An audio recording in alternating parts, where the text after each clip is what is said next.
12 months हमने देखा कि इंडाइसिस लेवल वहीं पे एक्टिव भी है.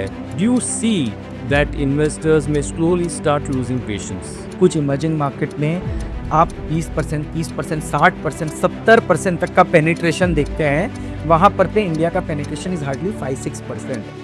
Silver or PSU bank.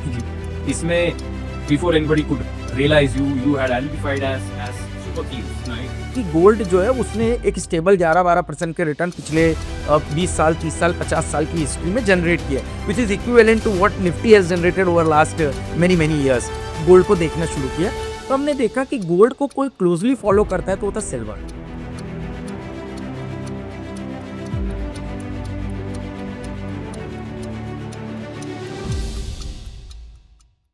Hello all and welcome to the next episode of Board by Blinkix.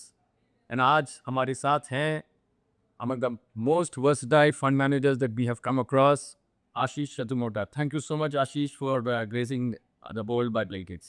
Thank you, Kalyan, and thank you for inviting me on this wonderful podcast. It's our pleasure, Ashish. Just a brief about Ashish Chaturveda. He was ranked one of the best derivatives analysts by CE Business Use. He has also got accolades from Economic Times. So actually, Ashish doesn't need these kind of introductions. But for those who may still not be aware of the total picture abhi baki hai, this is Ashish Chaturveda for you. And the interesting conversation that we're going to have today is about PMS क्या है और उनका क्या सफ़र रहा है, and how does he pick stocks and what is the psyche behind a fund manager and stuff like that. तो हम आज उस दौर में चलेंगे. Ashish, I hope we are aligned on the conversation that we. Yes, definitely. Thank you, Ashish. So first and foremost, if I look at your journey, you started as a quant, right? quant से लेके PMS का सफ़र, from a day trading, positional trading to stock picking, ये बदला कैसे आया हमने? बिल्कुल कल्याण, तो it's a very nice question. It reminds me of those days when I was a student और मैं स्टॉक मार्केट के प्रति बहुत ज़्यादा अट्रैक्शन डेवलप होना शुरू किया during my CA journey. And that's how during my CA journey, during completed my intermediate and just I was about to give my final exams, I thought कि यार मुझे इंटरेस्ट जो है वो कहीं ना कहीं स्टॉक मार्केट में आना शुरू हो गया. And I started listing lot of this newspaper, magazines, reading about Warren Buffett, reading about Peter Lynch, reading about Rakesh Jhunjhunwala ji and all this stuff. तो एक after completing my CA, I had a choice either to go into the fundamental side of investing or to the quant side of investing. So I thought कि I am a chartered accountant. Obviously, it has already given me an edge to understand balance sheet, P&L, cash flow statement analysis, businesses. But अगर से मुझे कुछ नया सीखना है तो वो नया फंडामेंटल साइड में वैल्यू ऐड की जगह मुझे क्वांट के साइड पे आएगा. So this is a call I took in 2004-05 itself कि मैं पहले क्वांट साइड पे वर्क करूंगा क्योंकि फंडामेंटल साइड पे बहुत कुछ ऑलरेडी मैं कर चुका हूँ. तो डेरिवेटिव्स नया नया इमर्ज हो रहा था. तो मैंने सोचा this the scope of growth here and that's how I started my career in 2006 with Anand Rathi Securities as a derivatives analyst. Fortunately उस समय पे मार्केट डेवलप होना शुरू हुआ था और नेक्स्ट 5-6 साल में एक्सप्लोड हुआ. 2011-12 exact year I don't remember, I was recognized as one of the India's best derivatives analyst by Economic Times. और उसके अगले साल जी बिजनेस ने मुझे इंडिया के बेस्ट एनालिस्ट का अवार्ड दिया. Because this concept of being a chartered accountant, being a fundamental guy on the foundation, but quant की का जो ओवरले करना है, चाहे वो टेक्निकल हो, डेरिवेटिव्स हो, डेटा एनालिसिस हो, it give me the edge. क्योंकि हम ये कहते हैं कि there is a difference between body and a soul. Absolutely. तो body, technical analysis is all about body and fundamental is all about soul. So two bodies can look alike, the same, but what will differentiate them is the soul, which is the fundamental. And that's how this entire concept of combining fundamentals with technical started happening since 2010, 11, 12 of my journey. And that's how started from a day trader to a positional trader and eventually to a medium to long term investor. Fantastic. आपने जो ये analogy दिया है of body and soul, that's kind of really edge की हर investment का दो पहलू होता है. One is the body part and one is the soul part. But from a body, how do you move completely to soul?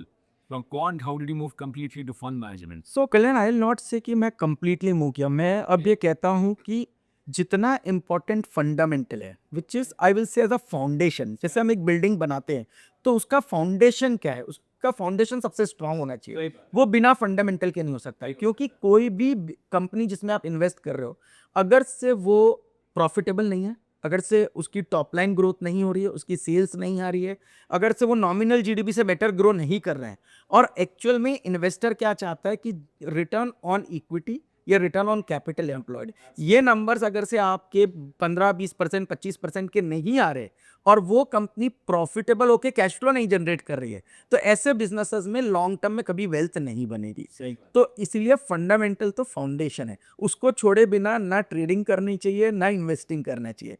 तो ये clear है कि फाउंडेशन फंडामेंटल है। एक बार आप फंडामेंटली साउंड कंपनीज आइडेंटिफाई कर ले, चाहे आप लार्ज कैप करें, मेगा लार्ज कैप करें, मिड कैप करें, स्मॉल कैप करें या माइक्रो कैप इन्वेस्टिंग करें, इस सब का बेस है fundamental.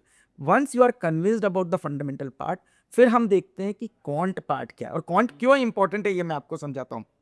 As there is a saying in our market, market में remain irrational longer than one में रिमेन सॉल्वेंट।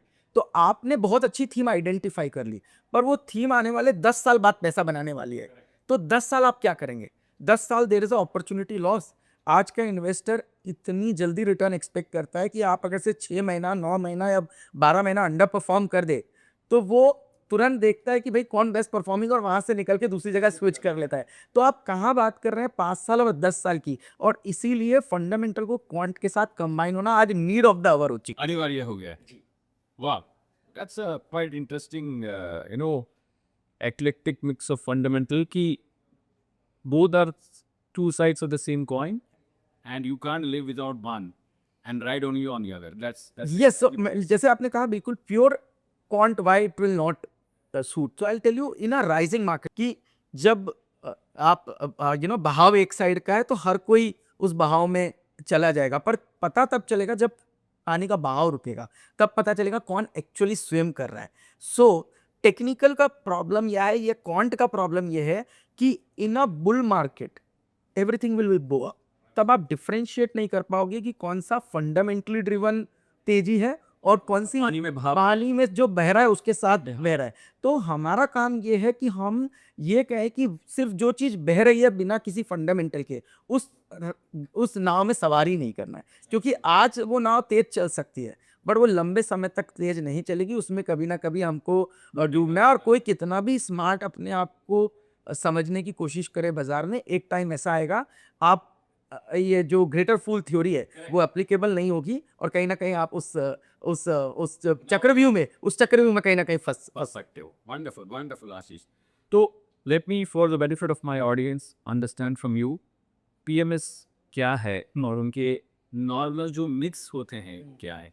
देखिए, पीएमएस एक पोर्टफोलियो मैनेजमेंट सर्विसेज है, जो कि एक तरीके का पे कहा गया है कि कोई भी इन्वेस्टर जो कि थोड़ा इन्फॉर्म्ड इन्वेस्टर है, जिसकी मिनिमम कमिटमेंट उस प्रोडक्ट के लिए 50 लाख रुपए की लिमिट रखी गई ताकि सिर्फ एक इन्फॉर्म्ड इन्वेस्टर उसमें आए, इस तरह से पीएमएस के अंदर में पैसा डाल सकते हैं, और वहाँ पर पे एक क्वालिफाइड फंड मैनेजर और उनकी टीम उस पैसे को मैनेज करती है।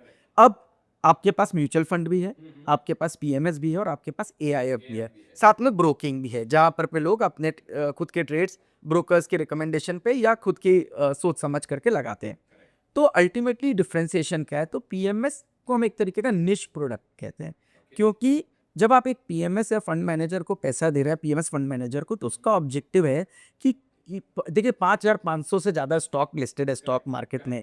हम कहेंगे कि उसमें भी 500 से 700 ऐसे स्टॉक रहेंगे जो फंडामेंटली साउंड उस दौर में नजर आते हैं, और अब 500-700 स्टॉक पर तो आप पैसा नहीं डाल सकते हैं। इसका मतलब है उन 500-700 स्टॉक के अंदर में कौन सी वो थीम है जो आज के दौर में बहुत अच्छी लग रही है। वो थीम हो सकता है 4 हो, 5 हो, 6 हो, पर वो सारी की सारी थीम नहीं हो सकती। तो पीएमएस जो स्कीम है वो थोड़ी निश है, वो कोशिश ये करती है कि हम कैसे इन 5, 6, 7 अच्छी थीम्स के अंदर में डाइवर्सिफाई करके पैसा लगा दे।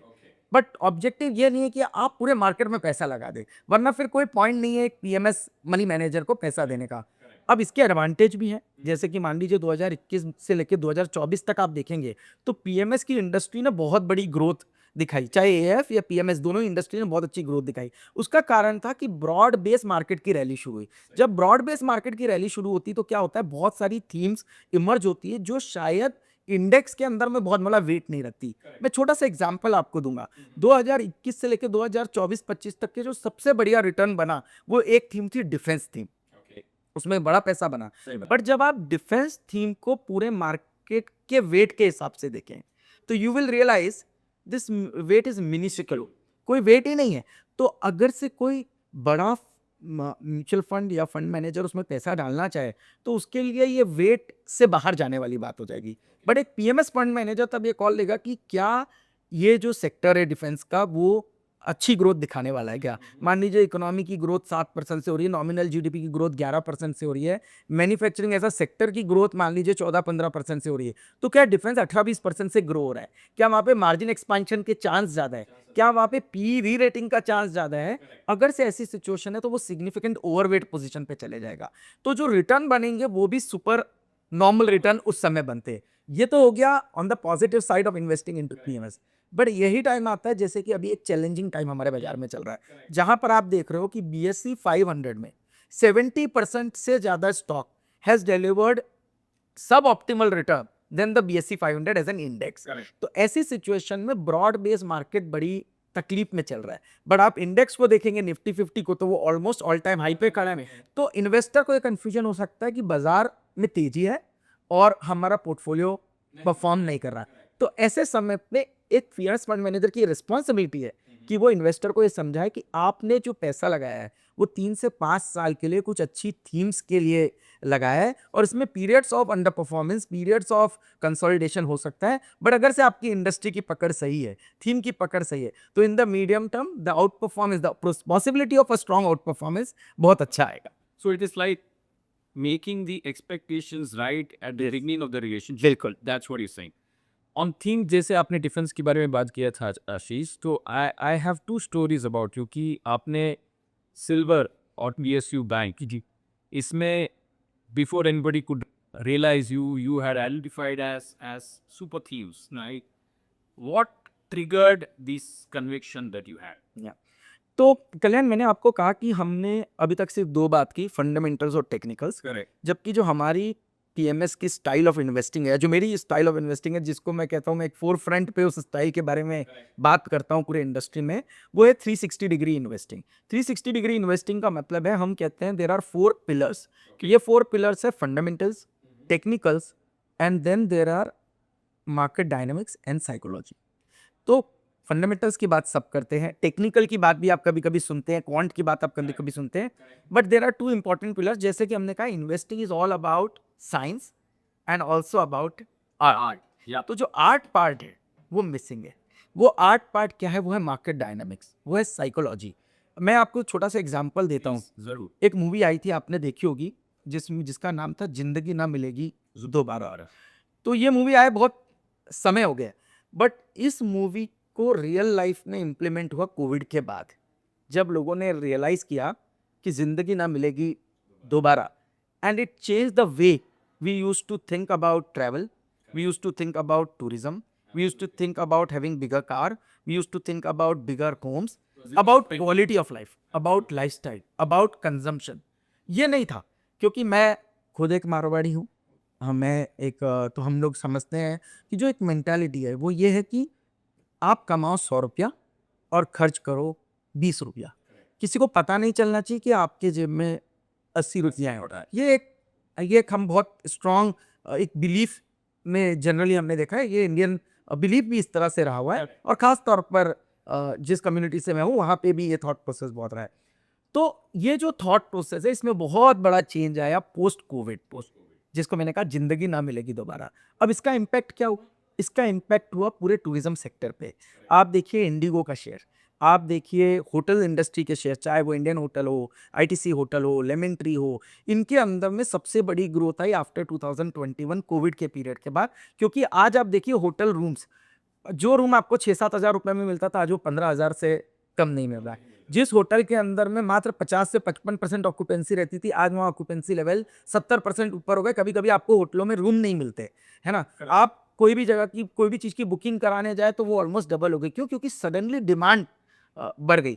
तो क्या चेंज हुआ? हमारा थॉट प्रोसेस चेंज हुआ and this is what I call as change in the psychology, change in the market dynamics. Okay, okay, amazing, amazing. So ये जो एफटीपीएम का आपने बात करी है, is has it gain currency post COVID, या ये पहले से ही लेटेंट था लेकिन ये तो और उभर के आ गया? बिल्कुल, ये हर समय प्रेवलेंट था। अच्छा, पर देखिए होता क्या है कि कभी-कभी कोई चीज़ को समझने के लिए मार्केट कभी-कभी प्रिपेयर नहीं रहता करेक्ट, और उसको प्रिपेयर होने के लिए किसी बड़े ट्रिगर का, किसी बड़े इवेंट का आना ज़रूरी होता है और तब मार्केट रियलाइज़ करता है। जैसे मैं आपको एक डेटा दूँगा, आप डेरिवेटिव्स की बात कर रहे हैं।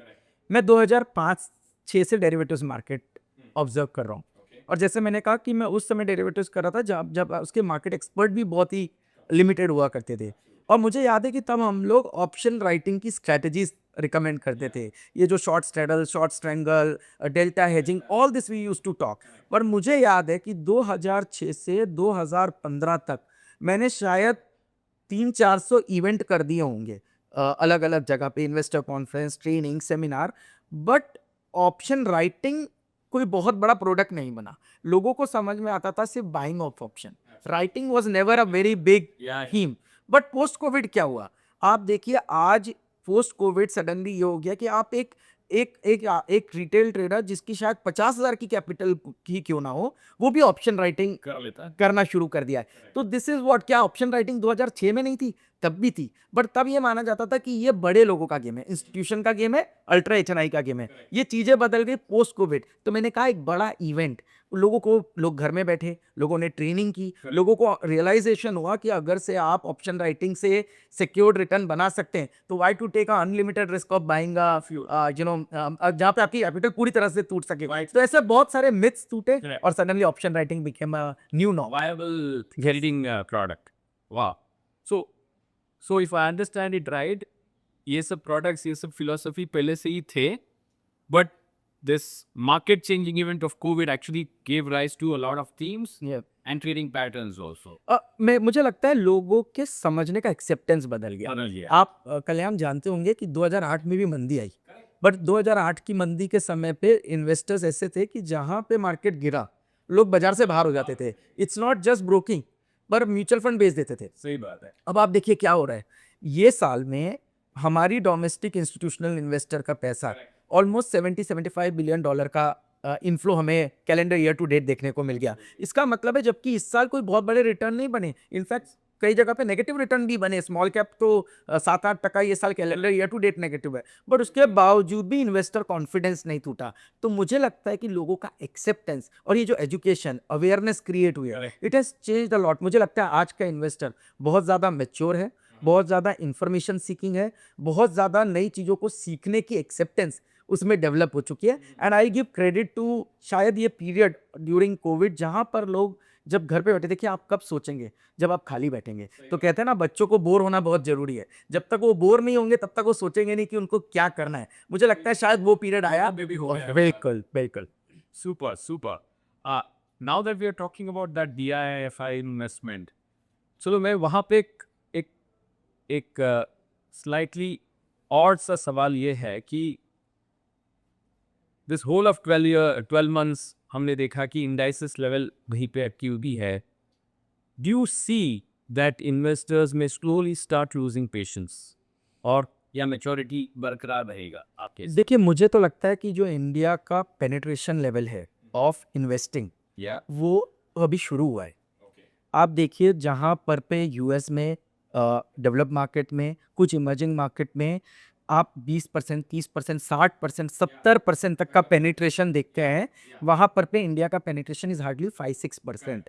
तो this trend is emerging. Financialisation of savings ये कोई एक नाम नहीं है, ये अब एक बड़ा ट्रेंड बन चुका है, ये इवोल्यूशन हो चुका है। लोगों को इसकी समझ आ चुकी है, लोग इस चीज़ को समझ रहे हैं और इसलिए आपको ये आउटफ्लो नहीं देख रहे हैं। अब जहाँ तक कि एफआईआई की बात है, तो मैं ये समझता हूँ कि एफआईआई ने कैलेंडर ईयर टू डेट करीब $15 बिलियन की सेलिंग की, बट उसके बावजूद भी बाजार में at a broader level, index level पे कोई गिरावट नहीं आई। तो मुझे लगता है शायद आज से 10 साल पहले ये $15 बिलियन की सेलिंग होती तो हमारा मार्केट शायद 30% 25% ड्रॉडाउन दिखा सकता है। तो that shows the resilience of Indian economy, resilience of Indian investor, faith in the market कि ये लॉन्ग टर्म ट्रेंड है। और ये फेथ बिना किसी कारण के नहीं है। आप ये देखिए, जब वर्ल्ड इकोनॉमी जो आप डेटा देख रहे हैं, it is growing at hardly 1.5-2%. US economy is growing hardly at 1-2%. There are many developed economies where we are seeing D growth.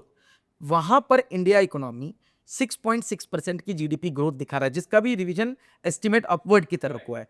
आप देखिए हमारे इन्फ्लेशन नंबर्स कंट्रोल के अंदर में, हमारा debt to GDP is in a very comfortable position, हमारा जो demographics है वो कंटिन्यूसली सपोर्ट कर रहा है कि अनएम्प्लॉयमेंट का जो यूथ है वो एम्प्लॉयमेंट की तरफ बढ़ेगा, फॉर्मल एम्प्लॉयमेंट की तरफ बढ़ेगा। आज सबसे बड़ी बात है कि हमारे यहाँ आज women participation in the workforce is increasing. तो घर में कमाने वाले एक से ज्यादा मेंबर हो गए, तो आप जो स्पेंडिंग का लेवल देखेंगे, डिस्क्रिशनरी स्पेंडिंग कंजम्पशन का लेवल देखेंगे, वो डिस्प्रपोर्शनेटली बढ़ेगा। इसलिए आज जो कंजम्पशन है, it's not consumption about goods, it's a consumption about goods, it's a consumption about services, it's a consumption about experiences.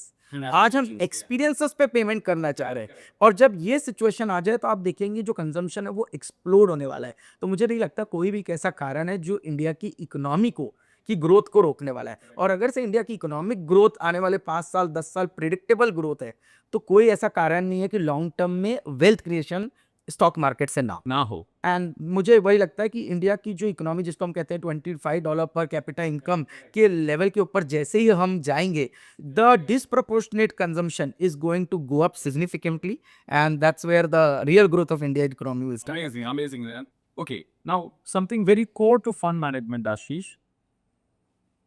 Every fund manager has a style, has a belief, has a philosophy. But अगर हम उसको एक board में डालें कि ये 4 चीज़ तो एक फंड मैनेजमेंट के लिए अनिवार्य है, उसके बिना वो फंड मैनेजर अधूरा है। If we have to say sir, may we come out with the list of things that are definitely a yes yes and a no no for a fund management, आपके हिसाब से क्या होता है? देखिए, focus is very important. उसके बिना मेरे ख्याल से ये स्पेस में एंटर करना, वो फंड मैनेजर शायद सक्सेसफुल ना हो जहाँ फोकस की कमी हो। सेकंड, मेरा ये मानना है कि belief in your own style of investing, वो होना बहुत ज़रूरी है। जो मुझे लगता है, जैसे हमारी कॉन्सेप्ट है, हम कई बार क्वेश्चन होता है कि क्या इसमें चर्न होगा, क्या इसकी वजह से पोर्टफोलियो के अंदर में बाय सेल होगा। तो मैं एक छोटा सा डेटा आपको दूंगा। पीटर लिंच साहब को मैं बहुत फॉलो करता हूँ। पीटर लिंच के बारे में वैसे तो सभी जानते हैं, पर फिर भी मैं कहूँ, मैगलन फंड मैनेजर के वो फंड मैनेजर थे, और one of the best fund manager world would have ever seen. 13 साल की इनकी हिस्ट्री में जब इन्होंने मैगलन फंड संभाला, 33 ईयर्स की इनकी एज थी, तब इन्होंने बेस्ट परफॉर्मेंस जनरेट किया, ऑलमोस्ट 29% केगर रिटर्न जनरेट किए, जब इंडेक्स ने कुछ 14-15% के रिटर्न जनरेट किए। पर जब इनका डेटा आया तो उस डेटा में ये दिखा कि 13 साल की हिस्ट्री में उन्होंने 14,000 स्टॉक बाइंग सेलिंग करी, and he was a fundamental driven guy. एक फंडामेंटल ड्रिवन गाय जिनका average churn ratio was 6 month, holding was 6 month, average holding period was 6 month. इसका मतलब है कि आप वो सिर्फ एक पीस ऑफ डेटा को ट्रैक करते थे, विच वाज अर्निंग ग्रोथ। और उनका ये मानना था जब तक अर्निंग ग्रोथ है तब तक आप बने रहो, फिर चाहे क्वालिटी कंपनी भी क्यों, पर अगर से उसकी ग्रोथ अर्निंग की नहीं आई तो मार्केट उसके मल्टीपल को, पी मल्टीपल को डीरेट करेगा और इन्वेस्टर को नुकसान होगा। और ये आपने अपने इंडिया में भी देखा है, इंडिया की बेहतरीन कंपनियां जिन्होंने शायद 5 सालों में 0 रिटर्न, 2%, 5% रिटर्न जनरेट की, क्यों? क्योंकि वो भले ही मार्केट लीडर है, क्वालिटी कंपनीज हैं, बट उनकी ग्रोथ कहीं ना कहीं अब मैच्योर होना शुरू हो चुकी। सो मेरा ये मानना है कि ये कुछ चीजें हैं जिनको बहुत ध्यान रखना चाहिए। अब प्रॉब्लम क्या होती है कि कई बार फंड मैनेजर जिस थीम को बहुत स्ट्रांगली प्रेजेंट करते हैं, उस थीम में जब बाद में कोई चेंज आ जाता है तो उसको एक्सेप्ट करने में उनको चैलेंज आता है। और मुझे लगता है ये resistance to acceptance is the biggest drawback. अगर से ये रेजिस्टेंस टू एक्सेप्टेंस को एक फंड मैनेजर एक्सेप्ट करना शुरू कर ले, थीम बदल रही है, समय बदल रहा है, और उस समय के हिसाब से अपने आप को चेंज करता रहे, तो मुझे लगता है बहुत हद तक मार्केट की साइकिल्स को, चाहे किसी भी तरह की साइकिल हो, value to growth, growth to value, you know, high beta to low beta, low beta to high beta, equity asset class to commodity asset class, ये सारी जो चेंज होता है साइकिल का, इसको बहुत अच्छी तरह से प्ले कर सकते हैं। आपने मुझसे पूछा था सिल्वर के बारे में, तो मैं इसी कॉन्टेक्स्ट में डेटा आपको दूंगा। करीब 1.5-2 साल पहले जब मैं बहुत क्लोजली इस डेटा को ट्रैक कर रहा था, गोल्ड और सिल्वर के डेटा को, जबकि मैं इक्विटी के फंड मैनेज करता हूँ, तो मैंने रियलाइज किया कि गोल्ड के अंदर में बहुत ज़्यादा buying central banks world wide करना शुरू कर चुके हैं। तो हम देखते थे कि गोल्ड जो है उसने एक स्टेबल 11-12% के रिटर्न पिछले 20 साल, 30 साल, 50 साल की हिस्ट्री में जनरेट किए, which is equivalent to what Nifty has generated over last many years. तो हमने देखा कि ये गोल्ड का एक आउट परफॉर्मेंस शुरू हुआ क्योंकि सेंट्रल बैंक्स ने गोल्ड को अक्यूमुलेट करना शुरू किया। सेकेंड चीज़ हमने ये देखा कि जिस तरह के जियोपॉलिटिकल रिस्क उभरना शुरू हुई, वहाँ पे एज अ नेचुरल हेज भी गोल्ड को देखना शुरू किया। तो हमने देखा कि गोल्ड को कोई क्लोजली फॉलो करता है तो वो था सिल्वर। पर एक बड़ा इंटरेस्टिंग डेटा देखने को नजर आया कि पिछले 8-10 सालों में, एक्सेप्ट लास्ट 1.5 ईयर्स, उसके पहले 8-10 सालों में गोल्ड में rally I, but silver continuously under perform कर रहा था। तो हमने बोला इस अंडर परफॉर्मेंस का कारण क्या है, या ये अंडर परफॉर्मेंस कब कवर अप करना शुरू करेगा। इसके लिए सबसे पहले मैंने फंडामेंटल डेटा देखना शुरू किया और वहां हमने रियलाइज किया सिल्वर का यूसेज धीरे धीरे इंडस्ट्रियल साइड पे बहुत स्पीड से बढ़ रहा है। आज अगर से मैं आपको एक डेटा दूं तो सिल्वर करीब करीब 70% जो सिल्वर का यूसेज है वो इंडस्ट्रियल सेगमेंट में यूज हो रहा है। उसके अलावा कुछ है तो आपकी ज्वेलरी के अंदर में, और फिर स्टोर ऑफ वैल्यू के तौर पे देखा जाता है। मतलब सिल्वर का मेजर यूसेज कहाँ है? इंडस्ट्रियल यूसेज में। और क्या चीज है? एआई, डेटा सेंटर्स, आपका PV modules which is your solar modules, या आप अगर से आज कहें इलेक्ट्रॉनिक्स, इन सभी चीजों में। तो आप ईवी की गाड़ी यूज करने जा रहे हैं, आप रिन्यूएबल सोर्स ऑफ एनर्जी को देख रहे हैं, आप एआई यूज करने वाले हैं, आप डेटा सेंटर यूज करने वाले हैं, तो सिल्वर का यूसेज बढ़ने वाला है। एक डेटा बताता है कल्याण कि आने वाले समय में 50,000 टन सालाना सिल्वर की डिमांड आना शुरू होगी, और प्रोडक्शन जो है वो मात्र रहेगा 34,000 टन का।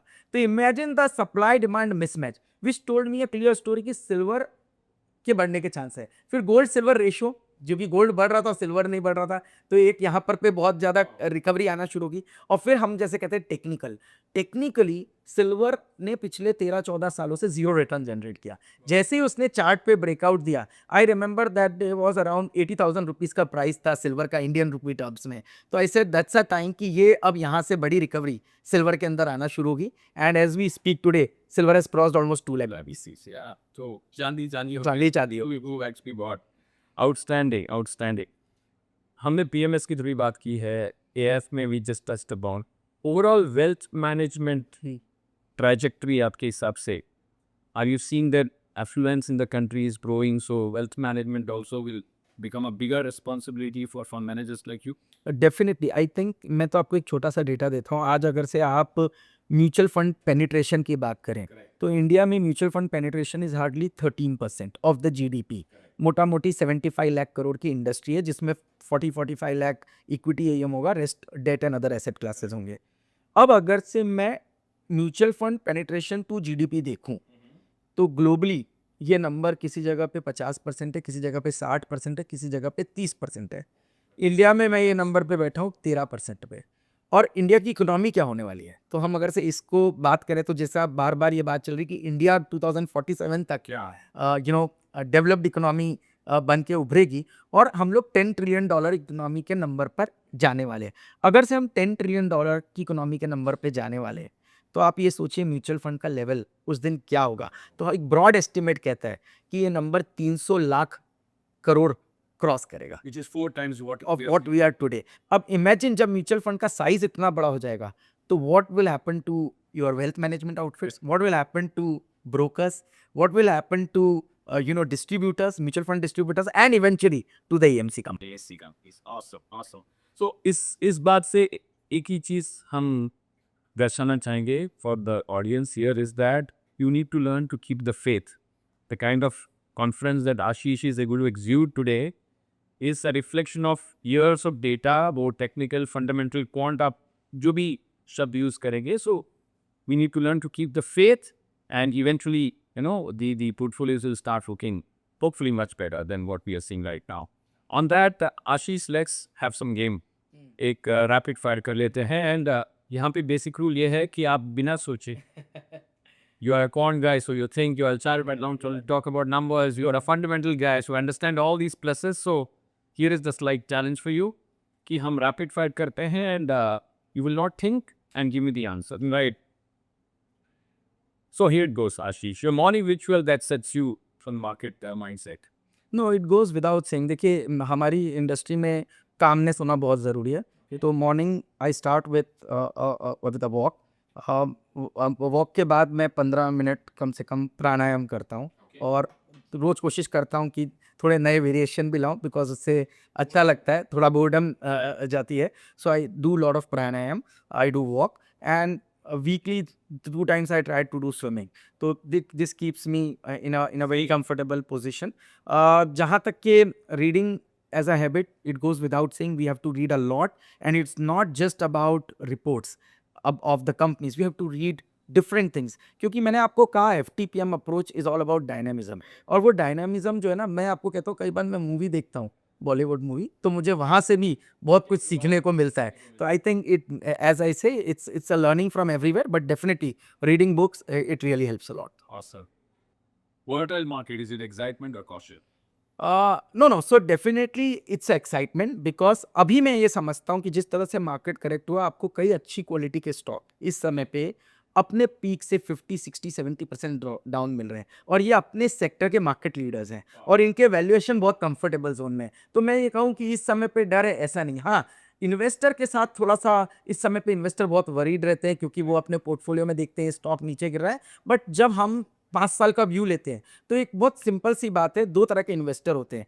एक वो जो ये कहता है कि 100 रुपए की चीज़ 70 में मिल रही है क्या, पर उसकी वैल्यू 100 ही रुपए है। तो आपकी जो अपसाइड है वो 70 रुपए से 100 रुपए है। आपने 70 मिस कर दिया तो आप 80 पे खरीदोगे तो आपकी अपसाइड 20 ही रुपए रह जाएगी। दूसरा मार्केट है ग्रोथ इन्वेस्टिंग का, जहां पे आप ये कहते हो कि ये चीज ऐसे तो 1 रुपए की आज इसकी वैल्यू, पर ये मुझे मिल रही है 1.1 में। इसकी रियल वैल्यू 1 रुपए की है आज, ये मुझे मिल रही है 1.1, बट आने वाले समय में इसकी ग्रोथ ये हो सकती है कि ये 4 रुपए हो जाए। मेरा ये मानना है इंडिया ये ग्रोथ मार्केट है और इसीलिए आपको हमेशा ग्रोथ पे फोकस रहना है। तो हम आज के करेक्शन से नहीं डरेंगे। हमको लगता है कि ये जो कंपनीज है ये आने वाले समय में बहुत बड़े ग्रोथ फेज में है, 5 साल 10 सालों के लिए। तो आज का जो करेक्शन है it's a great opportunity. Opportunity to buy. Awesome. अगर आप फंड मैनेजर नहीं होते आशीष तो क्या होते हैं? मैं शायद ट्रेनर होता। मुझे लगता है कि मुझे सिखाना अच्छा लगता है। मुझे जो मैंने सीखा है उसके बारे में लोगों को उसी कॉन्सेप्ट को समझाने में मुझे काफ़ी अच्छा लगता है, क्योंकि मुझे लगता है कि training teaching is a Nobel professor job. मैं आज भी कर रहा हूँ। आप देखिए मैं कई इवेंट करता हूँ जहाँ पर पे मैं लोगों को ट्रेनिंग देता हूँ about fundamentals, about technicals, about FTPM approach. So I love teaching. और आपने वो गुरु ये कूट के Thank बीफ है तो obviously biggest myth about fund management क्या है? नहीं, देखिए सबको लगता है कि फंड मैनेजर को सब कुछ पता होता है, तो ये एक सबसे बड़ी प्रॉब्लम है। हम लोग सब लर्निंग फेज में हैं। सिर्फ एक एडवांटेज जो एक फंड मैनेजर को बेटर हो सकता है वो ये कि उसने काफ़ी साइकिल्स देखी हुई है। उस उसको कई बार प्रमोटर को मिलने से भी सेंस आ जाता है कि हमें कहाँ पैसा डालना है नहीं डालना है, और हम कहीं ना कहीं इतने साल के एक्सपीरियंस के बाद ये समझ सकते हैं कि हो सकता है ये टीम आज पैसा नहीं दे रही। जैसे हम कहते थे हमारे पास कई समय से ICICI HDFC बैंक पड़े रहते थे, तो लोग जब ये 2022-23 की रैली चल रही थी, जब स्टॉक पार्टिसिपेट नहीं करते तो लोग कहते थे आपने ये स्टॉक क्यों रख के रखा है, ये डेड स्टॉक है, इनमें पैसा कहाँ बनेगा। तो मैं कहता था ये घर के बड़े दादा दादी जैसे हैं, जिनके घर में रहने से ही हमको ब्लेसिंग्स मिलती रहेगी। तो उस समय शायद 23-24 में ये बात समझ नहीं आ रही थी, पर आज 2025 में ये बात समझ में आ रही कि इस तरह के स्टॉक ही कहीं ना कहीं पोर्टफोलियो की गिरावट को रोकते हैं। तो ये मैच्योरिटी मुझे लगता है एज अ फंड मैनेजर आती है, जो लोगों को अब लगता है कि नहीं शायद फंड मैनेजर को सब कुछ पता है और वो उसी समय खरीदेगा जब ये स्टॉक चलने वाला है। समझने वाला है। Wow, that's an interesting part कि fund manager has to keep learning, but he or she need not be all knowing. That's what you're saying. Last one is describe the Indian market in one word. जहाँ पे market खुद शायद भूल जाते हैं कि अभी क्या थीम और क्या ग्रोथ इंडिया की इकोनॉमी में आने वाली है। तो जो अच्छी थीम है वहाँ पे भी करेक्शन शुरू हो जाता है, सडनली कुछ और चलने लगता है, वो चलने के साथ ही महीना 2 महीने के बाद वो थीम फेल हो जाती है। तो this is a phase of volatility, this is a phase of testing the patience, but ये पीरियड बहुत जल्दी जाने वाला है। Wonderful, wonderful. So today we learned a lot about from the Guru Ashish about how to manage funds, managing both technically, fundamentally using quant, and more importantly using the FTPM approach, fundamental, technical, psychological, and market, right? And we hope that you guys enjoyed it as much as I enjoyed hosting Ashish. Thank you so much for being a part of this show. Investments in securities markets are subject to market risk. Read all the related documents carefully before investing.